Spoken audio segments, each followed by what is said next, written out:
네, 오늘 강림절 첫 번째 주일을 맞이하였습니다. 그리고 또 별세 성도 추모 예배로 드리는데, 여러분 오늘 이 시간에 또 우리 교회를 또 이 추모 예배를 맞이하여서 또 찾아주신 우리 가족들 또 이 시간에 다시 한번 환영하고요. 또 아까도 소개를 했지만 꿈빛 축제를 통해서 또 새롭게 등록하신 여러분들도 다시 한번 환영의 말씀을 전합니다. 여러분 이 시간 또 주어지는 말씀을 통해서 우리가 이 땅의 믿음의 사람으로, 신앙인의 사람으로 살아가고 있는데, 우리가 믿음의 사람으로서 가져야 될 정말 신앙, 그 신앙, 믿음은 무엇인가 하는 것을 다시 한번 분명히 깨닫고 우리가 이 시간에 믿음의 뿌리를 내리는 데에 큰 힘과 또 능력이 되기를 주님의 이름으로 축원합니다. 여러분 마크 헬핑이라는 작가가 쓴 소설 중에 A Great Soldier of the Great War라는 그런 책이 있습니다. 근데 이 책에 보면요, 한 노인의 이야기가 나오는데, 어떤 노인이냐면 차마 죽지를 못하는 그런 노인이 하나 있었습니다. 이 노인은요, 아무 연고자가 없이 혼자 살았는데 사랑하던 아내도 세상을 떠나고 자식들도 세상을 떠났습니다. 그리고 사랑하던 친구들도 모두 먼저 세상을 떠나갔어요. 근데 그럼에도 불구하고 그는 죽지 않으려고 발버둥을 치면서 살아남으려고 합니다. 근데 그가 죽지 못하고 살려고 발버둥 치는 이유가 있었는데, 죽음이 두려워서가 아니었어요. 뭐 남기고 갈 재산이 많아서 그것이 아까워서 죽음이 두려운 것이 아니었어요. 이 사람이 죽지 않으려고 애쓰고 발버둥 친 그 이유가 뭐냐면 이겁니다. 자기마저 죽어버리면 먼저 간 사랑하던 사람들을 누가 기억해 줄 것인가? 이제 나마저도 죽어버리면 나보다 먼저 간 저 사람들을 누가 기억해 줄 것인가 하는 그 고민 때문에 어떻게든지 살려고, 죽지 않으려고 그가요 애를 썼다는 겁니다. 기억이 끝나버리면 사랑하던 모든 사람들에 대한 그 모든 것도 끝나버릴 것이다 하는 그런 생각, 그 염려가 이 노인을 사로잡아서 사랑하는 사람들에 대한 마지막 도리 때문에 죽을 때가 되었는데도 그 기억을 잊어버리지 않기 위해서 살아남으려고 애를 썼다는 거예요. 그런데 소설의 끝부분에 가서 그가 하나님을 만나게 돼요. 그가 하나님을 믿게 됩니다. 그러면서 하나님이 내가 아니라 자기를 사랑하던 그 사람들을 영원히 기억해 주실 것이다 하는 것을 그가 믿게 되었어요. 나아가서 하나님이 자기 자신도 기억해 주실 것이다 이런 확신이 생기면서 그제서야 이 노인이 평안히 죽음을 받아들이게 되었답니다. 여러분, 작가는 이 노인의 이야기를 통해서 우리에게 이것을 알려주는 거예요. 잊혀진다는 것이, 여러분 잊혀진다는 것이 어떤 때는 가장 큰 두려움이고 가장 큰 아픔인데, 하나님께서 기억해 주시기 때문에 이 두려움이 사라진다 하는 그런 얘기를 우리에게 전해주는 겁니다. 사랑하는 우리 믿음의 성도 여러분, 살아있는 자들의 도리가 있습니다. 그게 뭐냐면 살아있는 동안에 먼저 이 세상을 먼저 떠난 분들을 우리가 믿음 안에서 기억하기를 쉬지 않는 거예요. 그게 우리가 살아남은 자들의 도리다, 저는 그렇게 생각합니다. 그래서 오늘 이 시간에 우리보다 먼저 하나님 나라에 가신 믿음의 동료들을 다시 한번 기억하고 다시 한번 생각하면서 추모 예배를 드리는 겁니다. 이 시간에 먼저 말씀을 나누기 전에 우리 돌아가신 분들 그 영상을 보도록 하겠습니다.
네, 한 분 한 분 보니까 보고 싶네요. 네. 여러분 어떠십니까? 이제 사진으로라도 이렇게 보니까 과거에 대한 추억도 떠오르고 또 여러 가지 아쉬움도 있고 회한도 있는 것 같아요. 근데 오늘 우리가 이 별세 예배, 추모 예배를 드리면서 단순히 이 먼저 가신 분들에 대한 기억만을 떠올리면서 우리가 아쉬움과 회한에 적고자 함, 그것만이 아닙니다. 저는 오늘 이 시간에요, 우리가 먼저 가신 분들을 생각하고 떠올리면서 우리가 믿는 부활신앙을 우리가 다시 한번 우리의 믿음 가운데에 확증하기를 원합니다. 왜 그러냐면 훗날 우리도요, 이 땅에 연수를 다하고 어디로 가게 됩니까? 하나님 나라로 가게 되잖아요.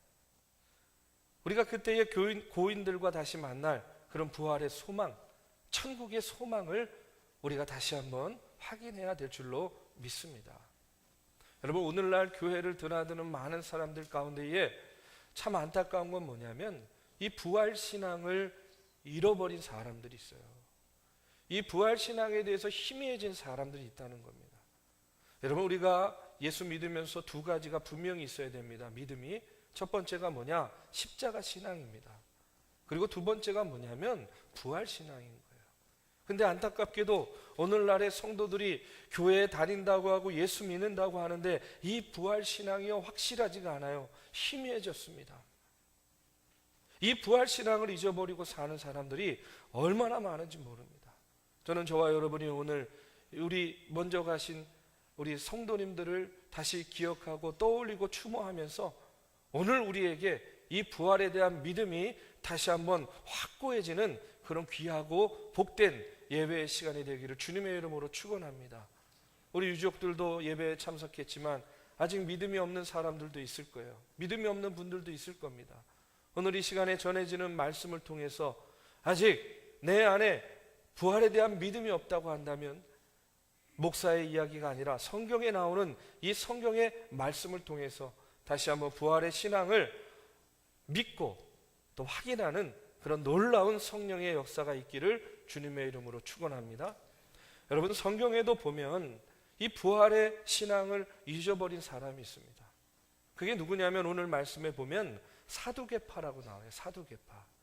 여러분, 사두개파라고 들어보셨어요? 뭐 바리새파, 에세네파, 사두개파 이렇게 나오잖아요. 예? 어떤 사람은 사두개파 그러니까 넉사자에 머리도 해가지고 머리가 4개인 사람들 뭐 이렇게 생각할 수도 있는데 그게 아니라요. 이 사람들은요, 그 당시에 유대 지배계층이었습니다. 제사장 계급이었어요. 그러니까 상류층이었죠. 그러면서 정치 권력의 하수의 역할을 하면서 그들이요 상당히 부유한 그런 생활을 했습니다. 사회적인 특권과 부를 누리고 그러다 보니까 어떻게 돼요? 타락하게 되었어요. 여러분, 이 사람들도 하나님의 말씀을 믿는 사람들이에요. 이 사람들도 성경을 읽는 사람들이었습니다. 이 사람들은요 토라, 모세 오경의 말씀만을 믿던 사람들이에요. 근데 어찌됐든지 이 사람들이 타락하면서 제일 먼저 그들이 잃어버린 게 있는데 그게 뭐냐면 바로 부활신앙이었던 겁니다. 세속적이고 현실주의적이고 자신들의 부와 명예를 지키기 위해서 사람들을 따라다니다 보니까 그들이 부활신앙을 포기하게 된 겁니다. 하나님을 믿으면서도 그들이 부활신앙을 잃어버렸어요. 그래서 오늘 말씀에 보면 오늘 18절 말씀이 어떻게 시작합니까? 부활이 없다 하는 사두개인들이 이렇게 시작이 돼요. 부활이 없다 하는 사두개인들이 예수께 와서 물어 이르되 이렇게 이야기합니다. 부활신앙을 포기한 이 사두개인들이 자신들이 부활을 믿지 않는 것을 합리화하기 위해서 예수님께 질문을 하는데 그 질문이요, 여러분 가만히 보면 아주 궤변입니다. 19절의 말씀에 보니까 이런 질문을 해요. 선생님이요, 모세가 우리에게 써주기를 어떤 사람의 형이 자식이 없이 아내를 두고 죽으면 그 동생이 그 아내를 취하여 형을 위하여 상속자를 세울지니라 하였나이다. 이렇게 이야기해요. 자, 그 당시에는 우리가 잘 알듯이요, 유대의 관습 가운데 무엇이 있었냐면 형이 자녀가 없이 죽게 되면 그 동생이 형수를 아내로 취하는 거예요. 아내로 취해서 그 형수를 돌보는 그런 관습이 있었습니다. 근데 그렇게 한 이유가 두 가지예요. 첫 번째는 뭐냐면 그 당시에 유대인들은 장자권을 중요하게 생각했기 때문에 이 장자권을 계승하기 위한 거였어요. 그리고 지금도 비슷하지만 여러분, 그 당시 여자들이요 미망인이 되면 여러분 세상을 살아갈 방법이 없었습니다. 그렇기 때문에 직업도 가질 수 없었기 때문에 누군가 돌봐주지 않으면 안 됐어요. 요즘식으로 생각하면 이렇게 생각하시면 됩니다. 사회보장 차원에서 그 형수를 동생들이 돌보는 겁니다.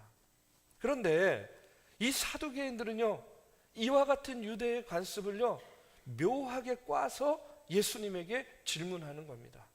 여러분, 이어지는 말씀에 보면 이들이요 질문을 하는데 이런 거예요. 그래서 동생들이 형수를 돌봐주고 취하였는데 7 형제가 있었는데 그들이 모두 죽어서 한 여자가 7 형제와 나란히 사는 경험을 하게 되었다고 합시다.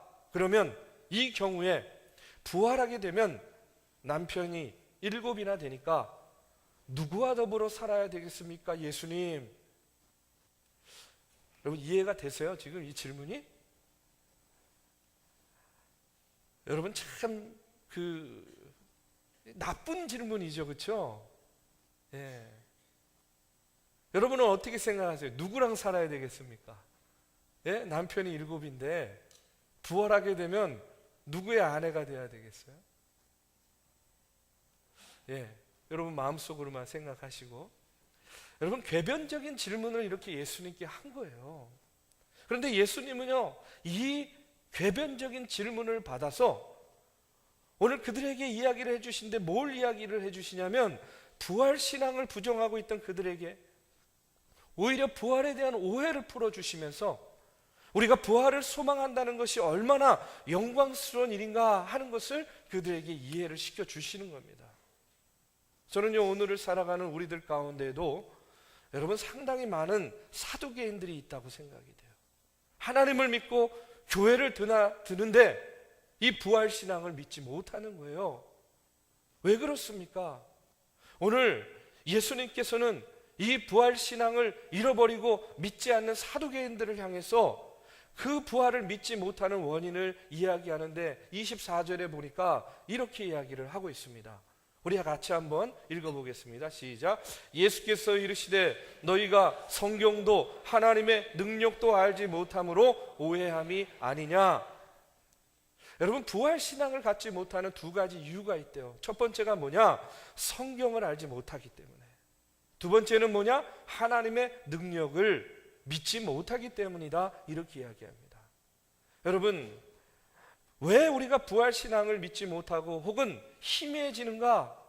그 이유는 성경을 제대로 알지 못하기 때문이다. 성경에 대한 무지 때문이다 라는 그런 이야기예요. 앞서도 이야기 드렸지만 사두개인들이 성경을 압니까 모릅니까? 알죠. 그들은요 모세 오경을요 얼마나 열심히 읽고 붙잡고 그 말씀대로 살려고 노력했던 사람들인지 몰라요. 그런데 이 사두개인들은요 모세 오경만 인정하는 거예요. 그러면서 구약의 다른 부분들은 인정하지 않습니다. 그런데 이들이요 왜 부활신앙을 믿지 않느냐? 그 근거를 어디서 찾냐면 이겁니다. 모세 오경에 보면 부활에 대한 이야기가 없지 않느냐? 모세 오경을 봐라. 어디에 부활에 대한 메시지가 있느냐? 그렇기 때문에 우리는 부활을 믿지 않는다라고 이렇게 이야기하는 거예요. 자기들 나름대로 자신들이 부활을 믿지 않는 근거를 모세 오경의 말씀을 가지고 이야기를 하는 거예요. 그런데 그런 사두개인들에게 예수께서 대답하십니다. 26절, 27절의 말씀에 보니까 죽은 자가 살아난다는 것을 말할진대 너희가 모세의 책 중 가시나무 떨기에 관한 글에 하나님께서 모세에게 이르시되 나는 아브라함의 하나님이요 이삭의 하나님이요 야곱의 하나님이로다 하신 말씀을 읽어보지 못하였느냐? 하나님은 죽은 자의 하나님이 아니요 산 자의 하나님이시라 너희가 크게 오해하였도다 하시니라. 모세를 통해서 계시하신 하나님께서 말씀하세요.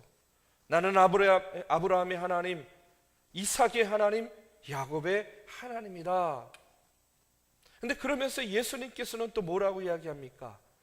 하나님은 죽은 자의 하나님이 아니라 산 자의 하나님이다. 이렇게 말씀하고 있어요. 여러분 생각해 보십시오.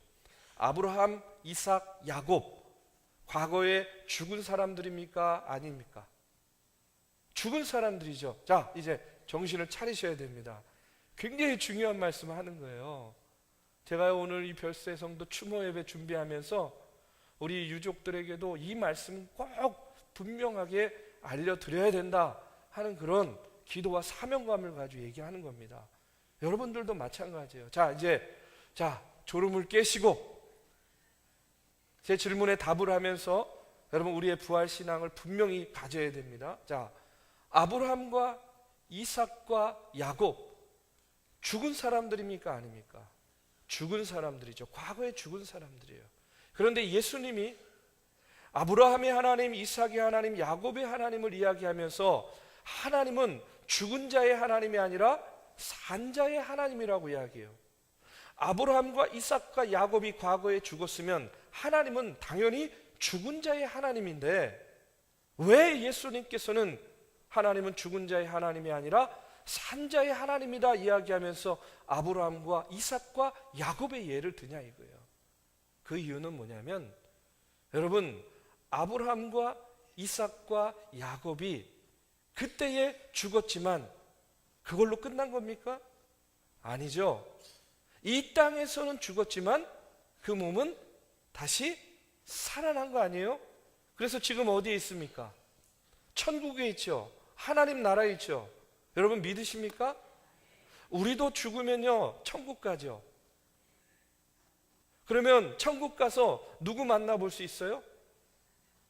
아브라함, 이삭, 야곱 만날 수 있는 거예요. 천국 가가지고 아브라함 만나면 전 꼭 물어보고 싶은 게 있어요. 뭔지 아세요? 이삭을 바칠 때에 그때 마음이 어떠셨습니까? 물어보고 싶어요. 이삭에게도 물어보고 싶어요. 아브라함이 칼로 내려치려고 할 때 정말로 그 칼을 맞으려고 했습니까? 아니면 피하려고 했습니까? 자, 여러분 우리가 분명히 이 말씀을 통해서 깨달아야 됩니다. 죽은 게 아니에요. 다시 살아난 겁니다. 다시 살아있는 거예요. 그렇기 때문에 예수님은 아브라함과 이삭과 야곱을 이야기하면서 하나님은 죽은 자의 하나님이 아니라 산 자의 하나님이다 라고 이렇게 분명하게 이야기하는 겁니다. 아브라함과 이삭과 야곱이 죽었음에도 불구하고 그들을 통해서 하나님은 산 자의 하나님이라고 선포할 수 있는 이유는 뭐냐? 부활을 전제하고 이야기하기 때문에 이렇게 이야기할 수 있다는 거예요. 부활을 전제로 해서 그들은 살아있고 그들의 하나님은 곧 산 자의 하나님이다 이렇게 예수님께서는 선포하는 겁니다. 이것이 바로 예수님의 대답이에요.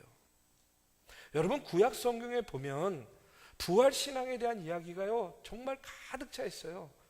제가 여러분 잘 아는 이야기 가지고 하나만 더 말씀드릴게요. 앞서도 이야기했지만 여러분 아브라함에게 어느 날 하나님이 이삭 바치라고 하잖아요. 그런데 하나님께서 이삭을 주면서 아브라함에게 뭘 약속하냐면 이 자녀를 통하여 이 아들을 통하여서 하늘의 별과 같이 바다의 모래와 같이 자손이 번성하게 할 것이다 하는 약속을 합니다. 그런데 하나님께서 그 이삭을 바치라고 하는 거예요.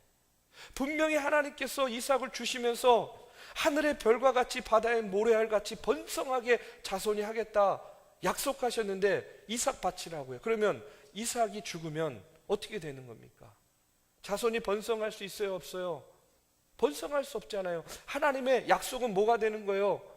거짓말이 되는 거 아닙니까? 여러분 아브라함이 고민하고 번민합니다. 그런데 여러분 그럼에도 불구하고 아브라함이 순종하면서 마침내 이삭을 바치는 거예요. 그런데 아브라함이 그렇게 이삭을 바칠 수 있었던 이유에 대해서 히브리서 11장 18절 19절에서 여러분 이렇게 이야기하고 있습니다. 우리 같이 읽어보겠습니다. 자, 시작. 그에게 이미 말씀하시기를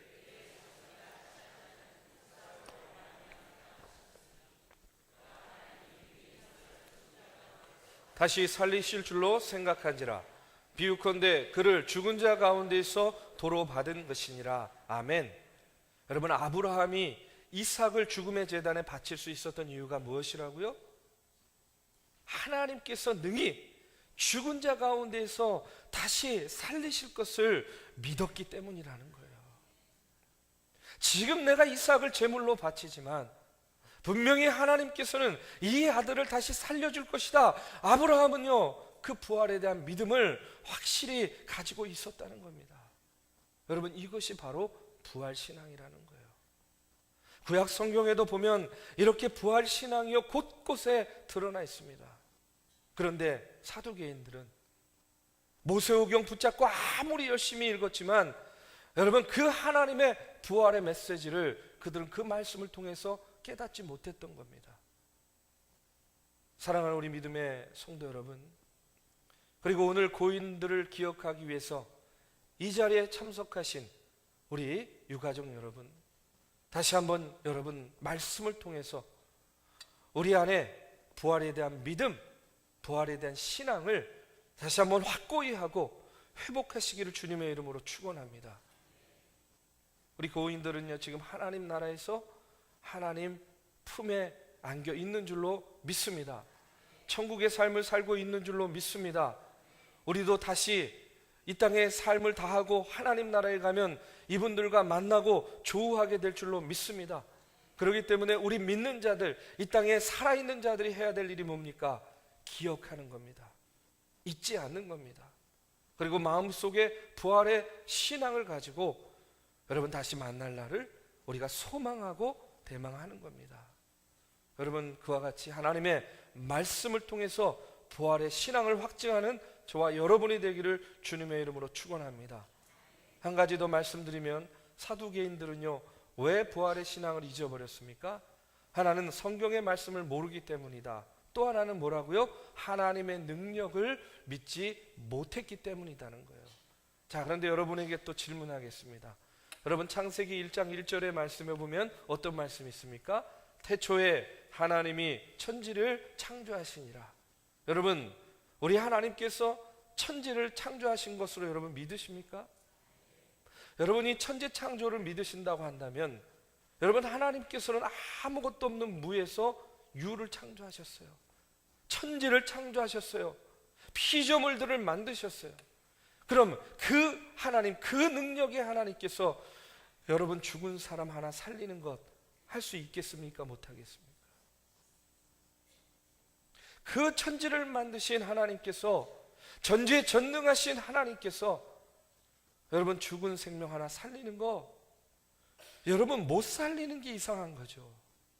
여러분, 그렇지 않습니까? 우리가 적어도 창세기 1장 1절의 말씀, 태초에 하나님이 천지를 창조하시니라, 이 말씀을 믿는다고 한다면 여러분, 하나님께서 죽은 자를 살리시는 이 부활의 능력 또한 믿지 못할 이유가 없다라는 거예요. 여러분, 성경에서요 이와 같은 기적을 믿지 못하면 여러분 아무것도 믿을 것이 없습니다. 우리가 잘 아는 일본의 신학자 우치무라 간조에게요 어떤 제자가 찾아와 가지고 이런 질문을 했대요. 선생님, 저는 성경을 믿고 또 성경을 믿고 싶습니다. 그런데 성경 안에 초자연적이고 기적적인 이야기들이 참 사람의 상식으로 납득할 수 없는 이야기들이 너무나 많은데 그런 것도 믿어야 됩니까? 예를 들면 예수가 무리를 걸었다든지 죽었다가 살아났다든지 이런 거 믿으라고 강요하실 필요 뭐가 있겠습니까? 그러한 것들 믿지 않으면 성경을 믿을 수 없는 겁니까? 하고 이렇게 물었어요. 이 질문에 우치무라 간조가요 이렇게 대답합니다. 젊은이, 성경에 나오는 첫 번째 말씀이 무엇인 줄 아는가? 태초에 하나님이 천지를 창조하시니라, 이렇게 말씀하고 있지 않은가? 이거 기적 아닌가? 무에서 유를 창조하신 하나님의 놀라운 기적이지. 그런데 또 성경의 마지막 말씀이 무슨 말씀인 줄 아는가? 요한계시록에 보면 아멘 주 예수여 오시옵소서 라고 기록되어 있어. 아멘 주 예수여 오시옵소서. 부활하신 주님, 승천하신 주님께서 다시 재림의 때에 돌아오셔서 만물을 심판하신다는 것, 이것 또한 기적 아닌가. 이렇게 성경은 기적으로 시작해서 기적으로 끝난다네. 그러면서 마지막으로 한마디를 뭐라고 이야기하냐면, 젊은이, 성경에서 기적을 다 빼버리면 성경에는 두 가지만 남아. 하나는 책 표지 한쪽과 또 다른 하나는 다른 표지 한쪽, 이 두 가지만 남는다네 하고 이렇게 이야기를 했다고 합니다. 여러분, 기적을 믿지 않고는요, 성경을 믿을 수가 없어요. 저는요, 이 부활신앙을 우리가 믿어야 됩니다. 아니, 믿어야 되고 믿을 수밖에 없는 거예요. 왜 그러냐? 역사적인 사실이기 때문에 그런 거예요. 그리고 우리가 이 부활신앙을 가지고 있다면 지금 이 땅에서 불완전한 것이 있어도, 다시 불만스러운 것이 있어도, 아프고 괴로운 것이 있어도 여러분 실망할 필요가 없다는 거예요. 왜 그렇습니까? 우리는요, 죽어도 죽는 것이 아닙니다. 우리는 죽어도 다시 살아나는 거예요. 그리고 우리 하나님은 죽은 자의 하나님이 아니라 산 자의 하나님으로 오늘 우리와 함께 계시고, 또 먼저 하나님의 부름을 받고 하나님 나라에 가 계신 그런 믿음의 선진들과도 함께 하고 계시는 겁니다. 여러분, 이와 같은 부활의 신앙, 부활의 소망을 확신하면서 여러분, 천지를 창조하신 하나님께서 능력으로 저와 여러분을 인도해 주심을 믿으시기 바랍니다. 하나님의 말씀에 기록된 대로 저와 여러분 부활해서 늘 하나님의 천국의 백성이 될 줄로 믿습니다. 우리 사랑하는 유가족들, 다시 한번 고인들을 생각하면서도 천국에서 다시 만나고 조우할 것을 기대하면서 내 안에 믿음이, 내 안에 신앙이, 그리고 내 안에 무엇보다 부활에 대한 확신이 가득 차기를 주님의 이름으로 축원합니다.